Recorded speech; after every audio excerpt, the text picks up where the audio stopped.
আসসালামু আলাইকুম। আমি ওই মোহাম্মদ শাহিন, আমার বাসা জামালপুর। আমি আমাদের ফার্ম আছে, 27টা গরু আছে। আমরা এই গোবর সবসময় ধুয়ে ফেলেতাম।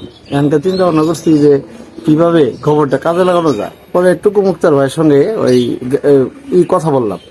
কথা বলার সঙ্গে পরে দেখলাম যে উনি ওই সার বানান কেঁচো দিয়ে, এই কেঁচোর মাধ্যমে ভালো সার বানান। এই সারটা মানুষের অনেক উপকারে লাগে এবং ক্ষেতের ক্ষতি হয় না। এই জন্য পরে আমরা চিন্তা ভাবনা করলাম যে এটা সার আমরা বানাবো। কিছুর জন্য আমাদের 27টা গরুর গোবর অনেক হয়।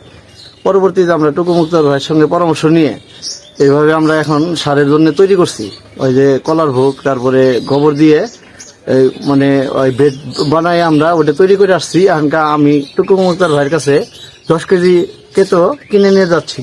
ওটা এখন বর্তমানে সেটা ছেড়ে দিব গোবরের ভিতর, পরে জৈব সার হয়ে যাবে। এটাই আর কি আশা করি আমরা এই 10 কেজি কেঁচো নিতে আসছি এবং নিলাম ওনার কাছে। এটা এখন নিয়ে যেয়ে ওই বেডে আমাদের ছেড়ে দেবো।